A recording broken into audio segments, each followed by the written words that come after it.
নমস্কার প্রিয় বন্ধু, মিডিয়ায় আপনাদের স্বাগত এবং আপনারা দেখছেন প্রিয় বন্ধু বাংলা, সত্যের সন্ধানে সর্বদা আমি শুদ্ধশীল।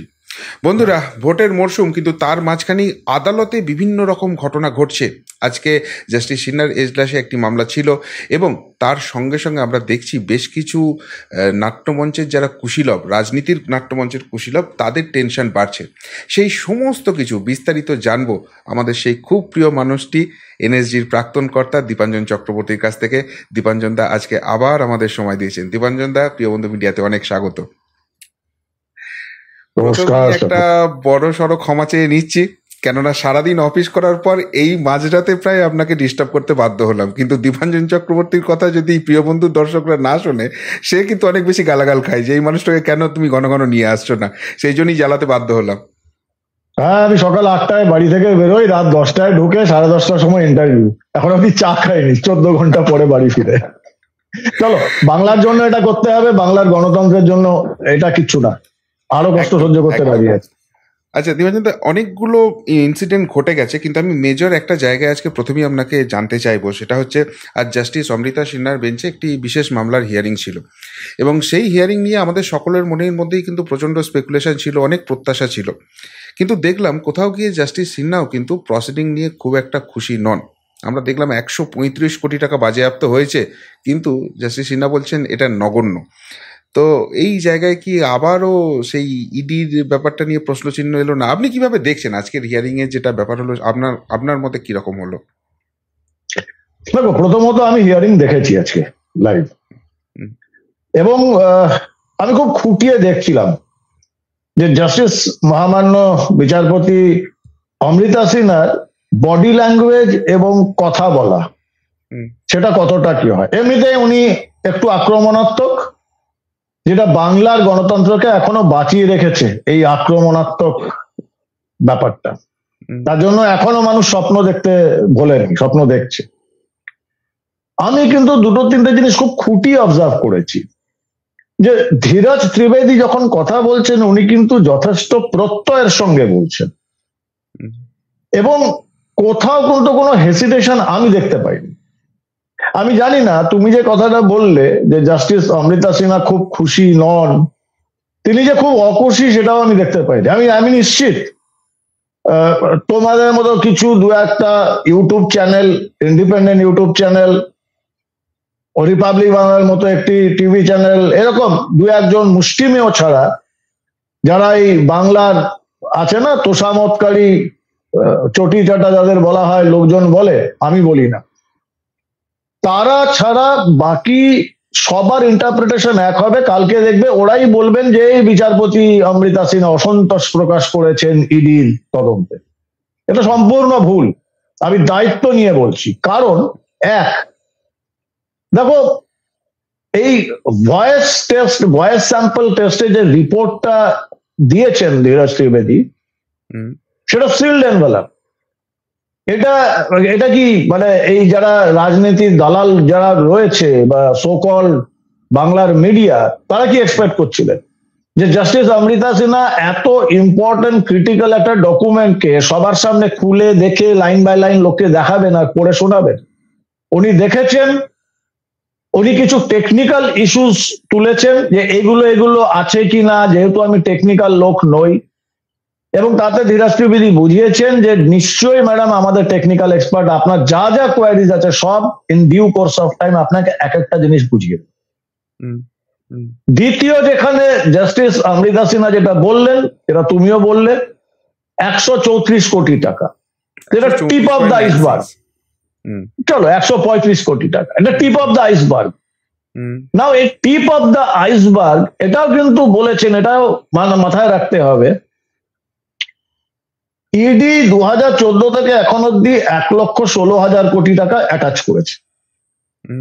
একটা সেকেন্ড, একটা টাকাও কিন্তু এই ফেরত যায়নি, কারণ এটার এই অ্যাটাচমেন্টের একটা অত্যন্ত জটিল প্রক্রিয়া থাকে। বিভিন্ন স্তরে ইডিকে কিন্তু অ্যাপ্রুভাল নিতে হয় ফ্রম কম্পিটেন্ট অথরিটি, এবং এই যে স্তরগুলো, এগুলো কিন্তু একটাও রাজনৈতিক স্তর নয়, এগুলো সম্পূর্ণভাবে আইনের স্তর, যাতে আইনি লড়াইয়ে ভবিষ্যতে অসুবিধা না হয়।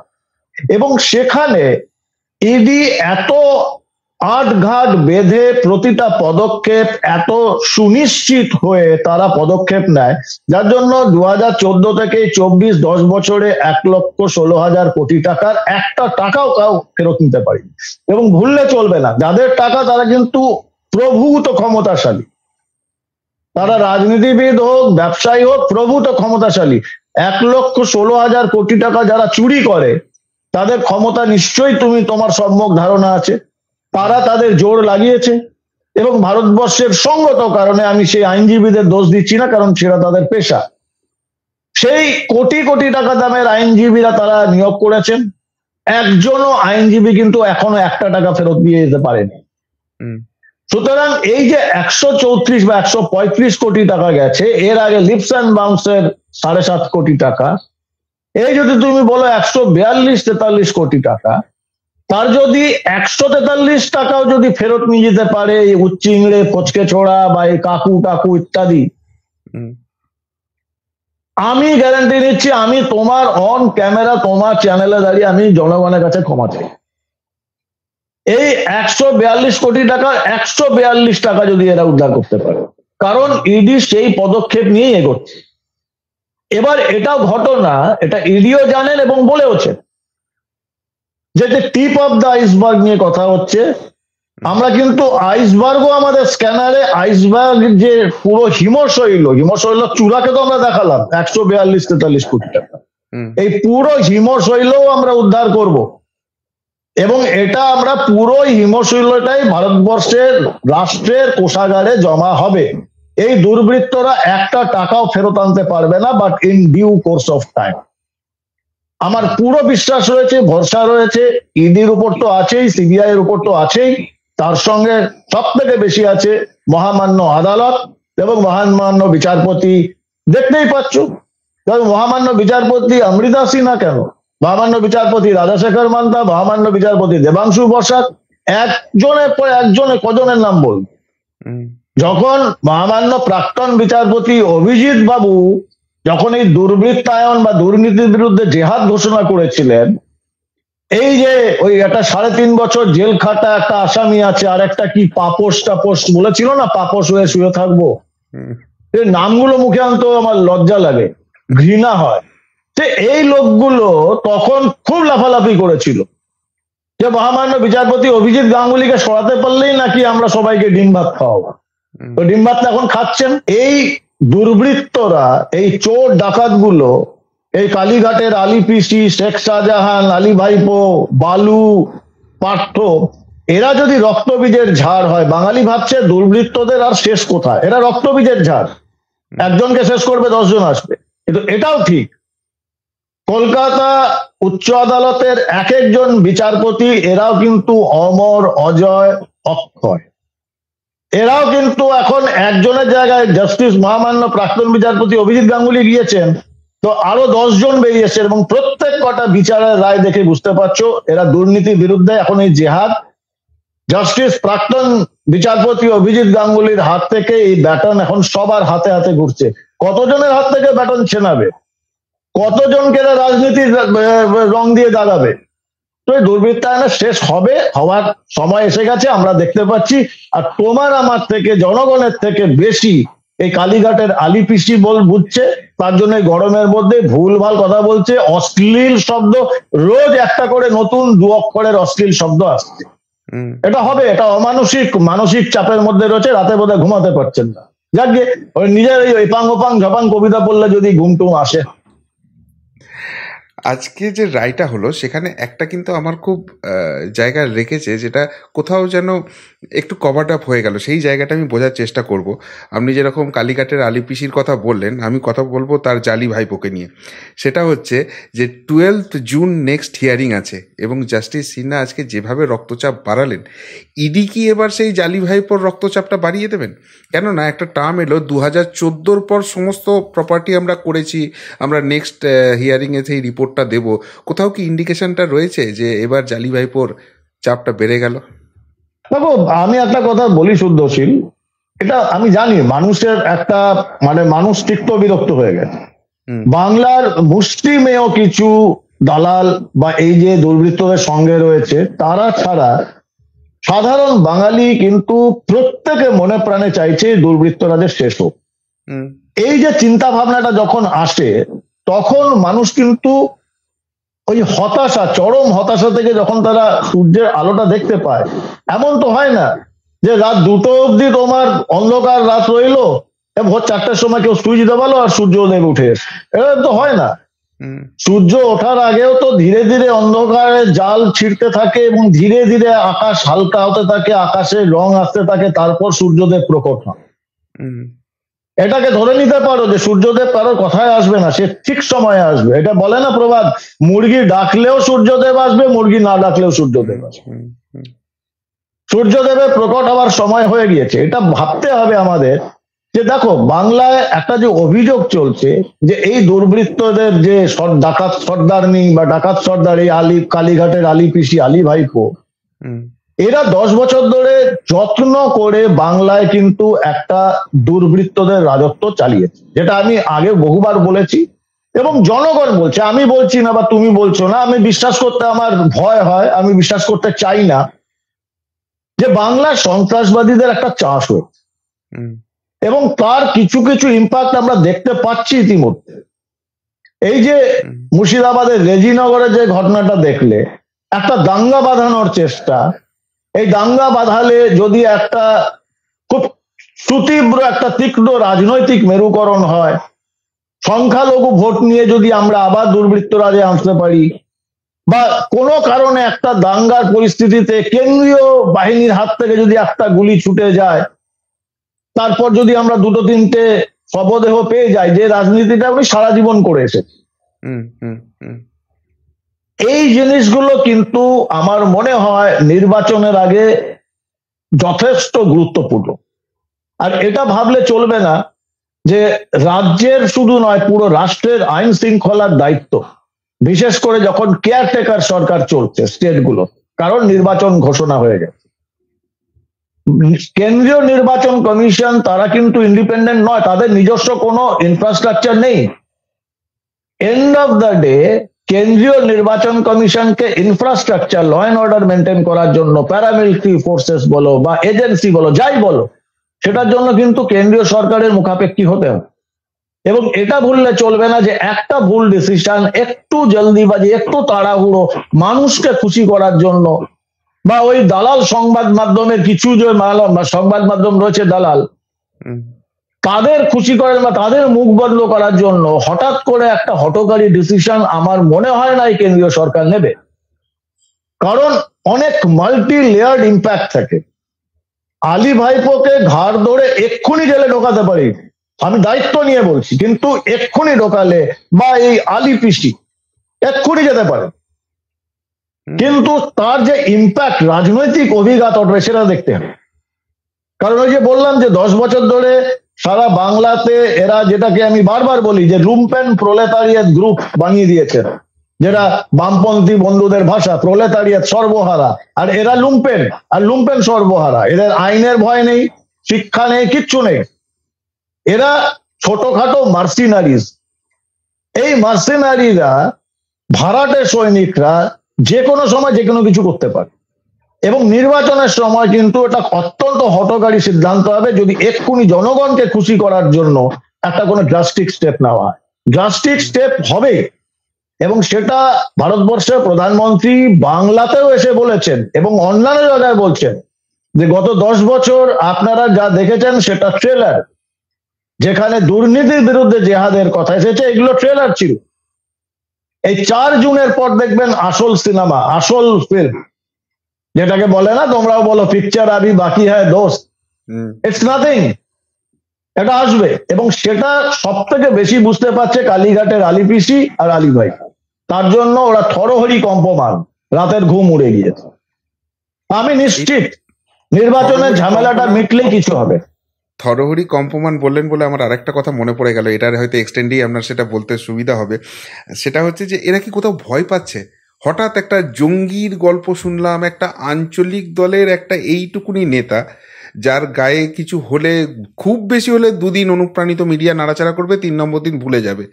এখানে এত বড় কিছু কনস্পিরেসি হচ্ছে বাংলায়, এটা কি একটা গল্প খাওয়ানোর চেষ্টা, নাকি সত্যি এত ইম্পর্টেন্ট যে এত বড় ঘটনা ঘটে যাচ্ছে? না, এটা তো অ্যাবসলিউটলি একটা অত্যন্ত তৃতীয় শ্রেণী বলতেও লজ্জা লাগবে একটা চিত্রনাট্য। এদের দলে আছে কিছু চিত্রনাট্যকার, না কি এসব চক্রবর্তী আছে, তারপরে কি ভৃত্য বসু, এই ভৃত্যরা মিলে এরা একটা চিত্রনাট্য বানিয়ে হয়তো দিয়েছেন। দুঃখটা কোথায় লাগে জানো? বাংলা বা কলকাতা পুলিশের দক্ষতম অফিসাররা বা অফিসার যখন এই চিত্রনাট্যকে, এই সংলাপগুলো আওড়ায়, ওদের দেখে আমার কষ্ট হয়। ওনারা নিজেরা জানেন যে এটা কতটা বড় ভুল। আমি এটা ব্যাখ্যা করে বোঝাচ্ছি 1, 2, 3। আজ পর্যন্ত আমি এটা ভুলে গেলে চলবে না। আমি এনএসজি তে থাকার সময় আমি 10 বছর ভারতবর্ষের 4 জন স্বরাষ্ট্রমন্ত্রীর সিকিউরিটি লিয়াজ অফিসার ছিলাম, সিকিউরিটি হেড ছিলাম। এসবি চাওয়ান, রাজেশ পাইলট, ইন্দ্রজিৎ গুপ্ত এবং শেষে এলকে আডবাণী, এনএসজির তরফ থেকে, যাদের ব্ল্যাক ক্যাট কমান্ডোস বলা হয়। তো এই ভিআইপি সিকিউরিটিটা আমি অনেক লোকের থেকে বেশি বুঝি। একদম আজ পর্যন্ত আমার অভিজ্ঞতায় দেখিনি যে সিকিউরিটি একটা অত্যন্ত গুরুত্বপূর্ণ জিনিস এবং এটাকে খুব সেন্সিটিভ, সংবেদনশীল জিনিস। এটাকে নিয়ে বাজারে নৃত্য করা যায় না, যদি একটা কনফিডেন্সিয়াল।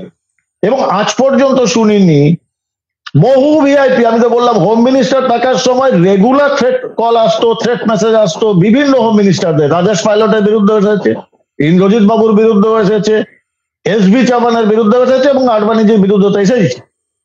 তখন কি আমরা প্রেস কনফারেন্স করতাম? আমি কোনোদিন শুনিনি যে সিকিউরিটি থ্রেট নিয়ে প্রেস কনফারেন্স করা। 1, 2 নম্বর, এই রাজারাম রেগি কে? বলা হচ্ছে একটা গল্প ছড়িয়ে দিচ্ছে, ওই বললাম যে পেটোয়া সংবাদ মাধ্যম, যে সে নাকি 26/11 ঘটনার সঙ্গে জড়িত ছিল। আমি নিজে খুঁজেছি, তোমরাও রিসার্চ করো। আমি সবাইকে বলবো যে আপনারা রিসার্চ করুন, গুগলে যান, যেখানে পারেন যান। রাজারাম রেগির যে যোগাযোগ সেটা ছিল ডেভিড কোলম্যান হ্যাডলির সঙ্গে, এবং ডেভিড কোলম্যান হ্যাডলি রাজারাম রেগি যেহেতু উদ্ধব ঠাকরের অত্যন্ত ঘনিষ্ঠ ছিল বলে অভিযোগ, এবং উদ্ধব ঠাকরে ভুললে চলবে না সেই সময় অত্যন্ত ক্ষমতাশালী। এখন উনি আর কিছু নেই, ওই কি একটা ইউবিটি না এলজিবিটি কি একটা সংগঠন রয়েছে শিবসেনা, সেসব করে নিয়ে বসে আছে। ওনার তো আমও গেছে, ছালাও গেছে। এখন সেই উদ্ধব ঠাকরের থ্রু দিয়ে এই রাজারাম রেগি যেহেতু পরিচিত, তার থ্রু দিয়ে চেষ্টা করেছিল ডেভিড কোলম্যান হ্যাডলি শিবসেনা ভবনে অ্যাক্সেস নেওয়ার, যাতে শিবসেনা ভবনে একটা ষড়যন্ত্র, একটা অন্তর্ঘাত করতে পারে। তো সেম জিনিস তো ডেভিড কোলম্যান হ্যাডলি যখন রেকি করে বা এই সমস্ত জিনিস করে, যারা রেকি করে তারা অ্যাকশন করে না। আর রেকি করার সময় এই ডেভিড কোলম্যান হ্যাডলি বিখ্যাত চিত্র পরিচালক মহেশ ভাটের ছেলের সঙ্গে বন্ধুত্ব করেছিল, একটি জিমে মেম্বারশিপ নিয়েছিল, যাতে মহেশ ভাটের ছেলে ওখানে আসে, এবং সেটা জেনে করেছিল খবরাখবর নিয়ে, যাতে মহেশ ভাটের ছেলের সঙ্গে বন্ধুত্ব করে তার থ্রু দিয়ে মহেশ ভাটের সঙ্গে আলাপ হয়, এবং মহেশ ভাট যেহেতু একজন বিরাট সেলিব্রিটি, ওনার থ্রু দিয়ে সেলিব্রিটি মহলে এন্ট্রি পায়। এগুলো ওদের টার্গেট। তো সেই রাজারাম রেগিকে ওরকম করা হয়েছিল। রাজারাম রেগির নাম 26/11 ষড়যন্ত্রকারীদের লিস্টে কি রয়েছে, বোম্বে পুলিশ দিয়েছে। রাজারাম রেগি অ্যারেস্ট হয়েছে, এটা কোনো মিডিয়া কেউ কোথাও থেকে আমাদের বার করে দেখাতে পারে? হ্যাঁ, অভিযোগ ছিল David Coleman Headley. David Coleman Headley কোনো সন্দেহ নেই একজন সন্ত্রাসবাদী। সেটাই যদি বলতে হয় তাহলে তো সন্ত্রাসবাদীর কথা তো আমি বলবো। এই তৃণমূল কংগ্রেস ইমরান করে একটি লোককে, ব্যক্তিকে পাঠিয়েছিল রাজ্যসভার এমপি করতে, এবং তখন একজন joint director central IB DC Nath একটা প্রপার ডসিয়ার পাঠিয়েছিলেন এই মুখ্যমন্ত্রীকে, এবং এটা পাবলিক ডোমেনও আছে, চাইলে তোমাকেও পাঠিয়ে দেব। সেখানে ডিসি নাথ পরিষ্কার লিখেছিলেন যে ইমরান লোকটি অত্যন্ত সন্দেহজনক, রাষ্ট্রবিরোধিতার ষড়যন্ত্রে লিপ্ত, কারণ নিষিদ্ধ মৌলবাদী সংগঠন সিমির one of the founder member. আর এইরকম লোককে আপনি আইনসভায় পাঠাবেন না, ভারতবর্ষের সর্বোচ্চ আইনসভায়। পরিষ্কার। রাজনাথ সিং তখন হোম মিনিস্টার, ওনাকেও অ্যাপ্রোচ করা হয়েছিল আইবি থেকে, রাজনাথ সিং রিকোয়েস্ট করেছিলেন তা তো পাঠাননি মমতা ব্যানার্জি, ওই সন্ত্রাসবাদীকে উনি সাংসদ বানিয়ে রাজ্যসভায় পাঠিয়েছিলেন। আর এখানে তো রাজারাম রেগি ডেভিড কোলম্যান হ্যাডলির সঙ্গে আলাপ ছিল। আমি রাজারাম রেগিকে সমর্থন করা বা বিরোধ করার জায়গাতে নেই। যদি ওকে অ্যারেস্ট করেছে, কলকাতা পুলিশের দায়িত্ব সেটাকে প্রুফ করা। এমন তো নয় যে একটা লোক যার এগেনস্টে 26/11 সঙ্গে একটা যোগাযোগের ব্যাপার থেকে সেটাকে নিয়ে একটা চিত্রনাট্য রচনা। এবং শোনা যায়, আমি জানি না, এই উদ্ধব ঠাকরে নাকি এনার খুব ঘনিষ্ঠ, এবং উদ্ধব ঠাকরের একজন সাংসদ রয়েছে কি রাউত টাউত, সেও নাকি যথেষ্ট ঘনিষ্ঠ। এবং ওই ভদ্রলোকের মহারাষ্ট্রে যা বদনাম আছে, খুব কম রাজনীতিবিদদেরই থাকে। সবাই মিলে একটা প্ল্যান তো করেন যে একটা লোককে ধরা গেল যার সঙ্গে 26/11 কানেকশন রয়েছে। কি কানেকশন? ডেভিড কোলম্যান হেডলি একে এর থ্রু দিয়ে অ্যাক্সেস করতে চেয়েছিল শিবসেনা ভবন। তৃতীয়, খুব ছোট ছোট আমি তোমাকে বলি, এই অভিষেক ব্যানার্জির বাড়ির সামনে কোনো সংবাদ মাধ্যমের লোক ছবি তুলতে পারে না, পশ্চিমবঙ্গের সংবাদ মাধ্যমের লোক। আর সেখানে বাইরে থেকে একটা লোক এসে ভিডিওগ্রাফি করছে। যতটুকু জানি অভিষেকের বাড়ির নিরাপত্তায়, ব্যক্তি নিরাপত্তায় শয়ে শয়ে হাজার হাজার পুলিশ কর্মী থাকে এক একটা শিফটে। এবং অভিষেকের বাড়ি অব্দি কোনো বিক্ষোভকারী যাতে পৌঁছাতে না পারে সেজন্য 3টে থেকে 4টে স্তরের নিরাপত্তা বেষ্টনী রয়েছে। এই সবগুলো ক্রস করে চলে আসলো, এসে বাড়ির সামনে ভিডিও তুলছে। এটা আমার মনে হয় ওনার বাড়ির বাচ্চারাও, ছেলেমেয়েরা, সন্তান, শিশুরা আছে না, তারাও হাসবে এই গল্প শুনলে, ঠাকুমা আজকাল কি গল্প বলছে। তৃতীয়, খুব ইম্পর্টেন্ট, আমি কালকে নিজে শুনেছি মুখ্যমন্ত্রীর ভাষণ, তুই করে বলেন। সেটা খ্যার, এটা আমি কারোর ব্যক্তিগত শিক্ষা রুচি এইগুলো নিয়ে আমি কথা বলতে চাই না। দুঃখ লাগে যে বাংলায় এরকম মুখ্যমন্ত্রী পেয়েছে, তাহলে বাংলা চেয়েছিল, এখন দেখা যাক। উনি কালকে বলছিলেন বীরভূমের সভা থেকে সম্ভবত, তুই কি ভেবেছিলিস অভিষেককে গুলি করে দিবি? এই তুইটা কাকে বলছেন বোঝা মুশকিল। তুই কি ভেবেছিলিস গুলি করে দিবি? অভিষেক আর আমার উপরে প্রাণঘাতী হামলার আশঙ্কা রয়েছে, আমরা মৃত্যুর পরোয়া করি না। তাহলে 500-700 করদাতাদের টাকায় অভিষেক ব্যানার্জি যে কনভয় নিয়ে যান, কিসের জন্য? ভিআইপি সিকিউরিটিতে তাদের বেশি গুরুত্ব দেওয়া হয় যারা কোনো কঠোর বা কঠিন রাষ্ট্রের জন্য, রাষ্ট্রীয় হিতের জন্য কোনো সিদ্ধান্ত নেন। সেখানে কি সিদ্ধান্ত নিয়েছেন এই ভদ্রলোক? তো অত সিকিউরিটি ব্যারিয়ার ক্রস করে একটা লোক চলে আসলো, এসে ভিডিও তুলছে। এখন অব্দি শুনেছো ডাইরেক্টর সিকিউরিটি সাসপেন্ডেড হয়েছে, বা কলকাতা পুলিশের ডিসিপি সিকিউরিটি সাসপেন্ডেড হয়েছে।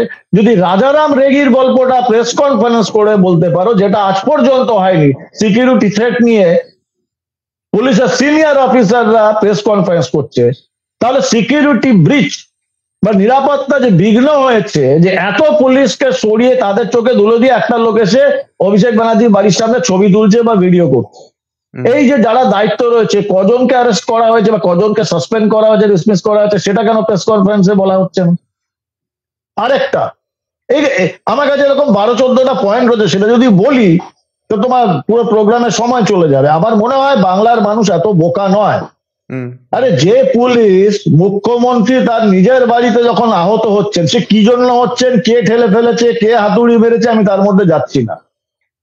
পুরো মাথা ভর্তি ব্যান্ডেজ করেছেন, তার মধ্যেও যাচ্ছি না। একটা আধা ইঞ্চি 1 ইঞ্চি যদি কেটে যায়, কিন্তু এটা ভুললে চলবে না, উনি একজন মহিলা, উনি আমারও মুখ্যমন্ত্রী, করদাতাদের মুখ্যমন্ত্রী, ওনার সিকিউরিটি আমাদের করদাতাদের টাকায় হয়, এবং উনি একজন সিনিয়র সিটিজেন, প্রায় বৃদ্ধা। ওনার বাড়িতে ওনার চোট লেগে গেল, যেখানে দেখেছো পিজি হসপিটালে সুপার কি স্টেটমেন্ট দিয়েছিল, হি ওয়াজ পুশড ফ্রম বিহাইন্ড। ওনার বৌদি বাড়ির মহিলা বলছেন হাতের ইশারা করে যে ধাক্কা মারা হয়েছিল, তারপর সেগুলো পাল্টে গেল। সত্যটা তো বাংলা জানতে চায়, করদাতা তো আমিও। পুলিশ কেন এখন অব্দি ইনভেস্টিগেট করে বলতে পারলো না যে কার ফল্ট ছিল, অ্যাকচুয়াল কি হয়েছিল? আরে যারা মহামান্য বিচারপতি রাধাশেখর বান্তার বাড়িতে যে দুর্বৃত্তরা পোস্টার লাগায়, কারা লাগায় পুরো বাংলা জানে, কলকাতা পুলিশের নজরে আসে না। যারা শেখ শাহজাহানকে 56 দিনে ধরতে পারে না, তারা রাজারাম রেগিকে মুম্বাই থেকে নিয়ে চলেছে প্রেস কনফারেন্স করতে। মানুষকে এত বোকা কেন ভাবেন? বিপদকালে বুদ্ধি নাশ হয় জানতাম, বাট এইরকম ভাবে বুদ্ধি নাশ। আর সেটা কবে হলো ঘটনাটা? যেদিন 26,000 ছেলে মেয়েরা চাকরি হারালো এই দুর্বৃত্তদের জন্য, এই সীমাহীন দুর্নীতির জন্য। সেদিন ডাইভার্ট করার জন্য এই নাটকটা ফাঁদা হলো। এবং আমি বললাম যে একটি সংবাদপত্রে, একটি অনলাইন বিখ্যাততম সংবাদপত্রে ফার্স্ট পেজে বিরাট করে কভারেজ হচ্ছিল। তারপরে যখন আমরা বলতে শুরু করলাম, সন্ধ্যাবেলা দেখলাম সব কভারেজ সব চেঞ্জ হয়ে গেছে, কোথাও এক অক্ষরও লেখা নেই। আর কত এনআরআই, মানে একটা তোষামদির তো একটা মানে লেভেল থাকে। একটা শতাব্দী প্রাচীন কাগজ যদি এরকম ভাবে তোষামদি করতে থাকে, যারা ফোর্থ পিলার, কাদের উপর ভরসা রাখবে? এসব চলতে থাকবে এবং এটা একদম পুরোপুরি নাটক এবং অতি তৃতীয় শ্রেণীর নাটক। না, এখানে আরেকটা আজকে আমি পয়েন্ট বলবো যেটা না শুনলেই নয়, সেটা হচ্ছে যে আজকের মেন ইন্টারেস্টের জায়গা ছিল কিন্তু ভয়েস স্যাম্পল টেস্টিংয়ের যে রিপোর্ট, এবং সেখানে ইডির যে বয়ানটা শুনলাম, ধীরাজ ত্রিবেদী স্যার যেটা বললেন যে আমরা যেটা এক্সপেক্ট করেছিলাম রিপোর্টে কিন্তু সেটাই এসেছে। তো এতে কি কোথাও গিয়ে তদন্তটা এবার কোন পথে চলতে যাচ্ছে বা কি হবে নেক্সটে বলে আপনার মনে হয়? দেখো, তুমি তদন্ত বলো বা আমার সেই বিখ্যাত উক্তি বাঘের দণ্ডিকাটা বলো, দণ্ডিকাটা শেষ, বৃত্ত ছোট হয়ে গেছে, এতটাই ছোট বাঘের নিঃশ্বাস এদের ঘাড়ে পড়ছে, তার জন্য দেখছো প্রলাপ বকা শুরু হয়ে গেছে। দেখো, আমি নিশ্চিত যে ধীরাজ ত্রিবেদীর মতো একজন অভিজ্ঞ আইনজীবী যেখানে লাইভ স্ট্রিমিং হচ্ছে, সেখানে খোলা দরবারে বসে বলে দেবে না যে তদন্ত এই রাস্তায় আছে, তদন্ত এইটুকু। বাট এটা বলতে পারি যে তুমি বুঝতে না পারো, আমি বুঝতে না পারি, বাংলার মানুষ বুঝতে না পারো, তিনজন বোঝে। এক, মহামান্য বিচারপতি অমৃতা সিনহা। দুই, ইডি অফিসার, সিবিআই অফিসাররা এবং তাদের আইনজীবী। এবং 3 নম্বর, এই যারা দুর্বৃত্তরা রয়েছে কালীঘাটের আলী পিসি আর আলী ভাইপো, তারা সব থেকে বেশি বোঝে। কারণ তারা জানে তাদের দিন শেষ হয়ে এসেছে, এটা হবে, এটাকে কেউ আটকাতে পারবে না। দেখা যাক, নির্বাচনটা শান্তিতে যাক, মানুষ গণতান্ত্রিক অধিকার প্রয়োগ করুক, এই দুর্বৃত্তদের বা তাড়া করুক, করে নিজেদের গণতান্ত্রিক কাকে ভোট দেবেন সেটা সবার নিজের ব্যাপার। ওই ব্যাপারে কিছু বলা বা কাউকে পরামর্শ দেওয়া আমার ধৃষ্টতা। আমি ধৃষ্ট লোক নয়, আমি ধৃষ্টতা বিশ্বাস করি না। কেন করব? আমার সেই যোগ্যতা নেই, অধিকারও নেই। কিন্তু নিজের নিজের ভোটটা দিন, এরপর তারপর দেখতে পাবেন আসল খেলাটা। নির্বাচনটা ঠিকঠাক যাক, আপনাদের যা মনের ইচ্ছা রয়েছে সব পূর্ণ হবে। আমি আপনাদের দায়িত্ব নিয়ে বলছি, এটা হবেই হবে। চোখের সামনে দেখতে পাবেন, ওই যেখান থেকে শুরু হয়েছিল না টালির চালা, আবার টালির চালাতে ফেরত। তবে সেটা পরিবারের লোকজনদের জন্য। বাকি যারা আসল পান্ডা তাদের কিন্তু শ্রীঘরে যেতে হবে, সেটা কলকাতা না তিহার সেটা ভবিষ্যৎ বলে দেবে। যেতে তো হবে, মুক্তি নেই। আপনি কলকাতা বা তিহার বললেন বলে আমি শেষ প্রশ্ন, জানি অনেকটা রাত হয়ে গেছে, কিন্তু এটা একটু খুব ইন্টারেস্টিং লাগছে, হয়তো হাইপোথেটিক্যাল হবে। আপনি বলতে গিয়ে একটা জায়গা বললেন যে একটা তো যখনই এরকম গ্রেপ্তারির মুহূর্ত আসবে বা বড় সিদ্ধান্ত নিতে হবে, একটা রাজনৈতিক অস্থিরতা তৈরি করার চেষ্টা করা হবে। আপনি প্রাক্তন স্বরাষ্ট্রমন্ত্রীদের এই নিরাপত্তার দায়িত্বে ছিলেন। আপনাকে যদি পুরো অপারেশনটা করতে দেওয়া হয় যে হ্যাঁ আমাদের এবার কড়া স্টেপ নিতে হবে, তাহলে আপনার কি মনে হয় কি ধরনের প্রিকশন নেওয়া উচিত যাতে কোনো লালচুল কানে দুল এটা নিয়ে কোনো উত্তাল অবস্থা তৈরি করতে পারবে না, বাংলার মানুষ সত্যিই স্বস্তি নিঃশ্বাস ফেলতে পারবে? আমি দেখো একটা সম্ভাবনার কথা বলছি, আমি আবার দায়িত্ব নিয়ে বলছি। আমি কিন্তু ভারতের স্বরাষ্ট্রমন্ত্রীও নই, আমি প্রধানমন্ত্রীও নই, আমি কোনো সরকারি পদে নেই, সিদ্ধান্ত নেওয়ার ক্ষমতাও আমার নাই। আমি একজন নাগরিক হিসেবে বলছি যে আমার যদি ওই ক্ষমতাটা থাকতো তাহলে আমি কি করবো। এবার এটার কে কি ইন্টারপ্রিটেশন করবে সেটা তার ব্যক্তিগত ব্যাপার, আমার দায়িত্ব নেই। কিন্তু আমি থাকলে কি করতাম, নির্বাচনের আগে আমি শুরু থেকে এখন অব্দি সবসময় বলি আমি 356, 355 বিরোধিতা করি। কারণ দুর্বৃত্তদের শহীদ হতে দেওয়ার সুযোগ দেওয়া নয়। তাদের গণতান্ত্রিক পদ্ধতিতে, গণতান্ত্রিক যেমন আইনের থাপ্পড় খাচ্ছে আদালতে, জনতার আদালতে গণতান্ত্রিক থাপ্পড় খেতে দাও। আর নির্বাচন হয়ে গেলে, ফল প্রকাশ হয়ে গেলে, যখন কন্ট্রোলে থাকবে সিচুয়েশন, তখন যদি কেউ বাড়াবাড়ি করে, কোন দুর্বৃত্ত বা তার সাঙ্গপাঙ্গ বা এই লালচুল কানে দুলরা, তার জন্য তো রয়েছে 355। এবং আমি তোমাকে এটাও দায়িত্ব নিয়ে বলি, বাংলা বা কলকাতা পুলিশের বহু 80% দক্ষ, সৎ, মেরুদণ্ড রমের যে সমস্ত আইপিএস অফিসাররা রয়েছেন, সিনিয়র অফিসাররা রয়েছেন, অন্যান্য পদমর্যাদার এবং কনস্টেবল থেকে শুরু করে পুলিশ বাহিনীর 80% তারা আর পাচ্ছেন না, দম বন্ধ হয়ে গেছে। কিন্তু যেহেতু একটা নির্বাচিত সরকারের আন্ডারে রয়েছে এবং তাদের চাকরির একটা ব্যাপার থেকে, এটা আমি বুঝি। কিন্তু যদি 355 হয়, যদি ওই রকম লালচুল তৃণমূলরা বাংলা জুড়ে উৎপাত মাচায়, তাহলে দেখতে পাবে যে পুলিশের ব্যাটন কত মিষ্টি কথা বলে। এবং আমি দৃঢ় বিশ্বাস যে ভারত সরকার সারা পৃথিবীতে ভারতের নিহত সাধারণ জনগণ যারা সন্ত্রাসবাদের শিকার হয়েছে, তারা যখন সারা পৃথিবীতে তাদের যে হত্যাকারীরা রয়েছে তাদের কাছে ন্যায় বিচার পৌঁছে যাচ্ছে, সরবজিৎ থেকে শুরু করে সবার, 26/11 থেকে শুরু করে সবার ন্যায় বিচার পৌঁছে গেছে। কোরিয়ার কে পাঠাচ্ছে, কারা পাঠাচ্ছে জানি না, তো সেই শক্তি অজ্ঞাত পরিচয়, সেটা ন্যায় বিচারের মামলা। আমি ব্যক্তিগতভাবে অত্যন্ত খুশি, আর আমি জানতে চাই হিউম্যান রাইটস এর নাম দিয়ে কে এটার অপোজ করে, তার মুখটাও একটু দেখতে চাই। আর সেই যদি ন্যায় বিচার পৌঁছাতে পারে, বাংলাতেও ন্যায় বিচার পৌঁছাবে। বাংলা খুব একটা দূর নয় দিল্লি থেকে, পাকিস্তান, অস্ট্রেলিয়া, কানাডা, ইংল্যান্ড, কোথায় না পৌঁছাচ্ছে ন্যায় বিচার, কে পাঠাচ্ছে কেউ জানে না। তো ন্যায় বিচার বাংলাতেও পৌঁছাবে, দিল্লি থেকে খুব বেশি দূর নয়। নিশ্চিন্তে থাকো, এই লালচুল কানে দুল তৃণমূলদের আমরা সামলে নেব, নির্বাচনটা যেতে দাও, ততক্ষণ সংযত হয়ে থাকতে হবে।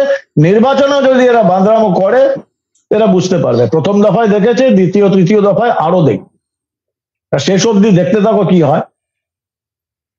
তার মানে আপনার মতে আজকের যে বিচার, ইডির রিপোর্ট এবং ভোট এখনো অবধি যেটা এক্সপেকটেশন ছিল স্মুথ ওয়েতেই যাচ্ছে, লালচুল কালেদুলরা মোটামুটি এবার সাইড হতে শুরু করেছে এবং শেষ যেখানে বৃত্তটা সম্পূর্ণ হবে সেই টালির চালারও ঘাড়ে নিঃশ্বাস পড়ছে। দেখো, তিনটে জিনিস। প্রথমত বিচার, এই যে আজকের যে মহামান্য বিচারপতি জাস্টিস অমৃতা সিনহার আদালতে যা হলো, সেটা এই বাঘের নিঃশ্বাস কালীঘাটের আলী পিসি আর আলী ভাইপোর ঘাড়ে যে পড়ছে, এবং তাদের ওই দেখাই যাচ্ছে তাদের শোকস্তব্ধ এবং মাথা খারাপ হয়ে যাওয়া বিকৃত মস্তিষ্কের আচরণ। এবং যেটা তুমি বললে যে প্রথম পর্যায়ের পরে দ্বিতীয়, তৃতীয়, চতুর্থ পর্যায়ের নির্বাচনে কি হবে, এই লালচুল কানে দুলদের নিয়ন্ত্রণ, এই তিনটে নিয়ে আমি অত্যন্ত আশাবাদী। আর তিনটে নিয়ে আমি একটাই কথা বলবো, ভাই পিকচার আভি বাকি হ্যায় দোস্ত, ये तो सिर्फ ट्रेलर है, দেখো না কি হয়। অসংখ্য ধন্যবাদ দীপঞ্জন দা, এত রাতে এতক্ষণ সময় দেওয়ার জন্য। কিন্তু আপনার কাছ থেকে এই খুঁটিনাটি বিষয়গুলো, টেকনিক্যাল ব্যাপারগুলো না জানলে অনেকের মনেরই ধোঁয়াশা কাটে না, তাই ডিস্টার্ব করতে বাধ্য হলাম। কিন্তু আবারও অসংখ্য ধন্যবাদ, শুভরাত্রি। আরে ধন্যবাদ নয়, বাংলার জন্য, বাঙালির জন্য, বাংলার গণতন্ত্রের জন্য সবসময়। জয় হিন্দ। ধন্যবাদ, জয় হিন্দ।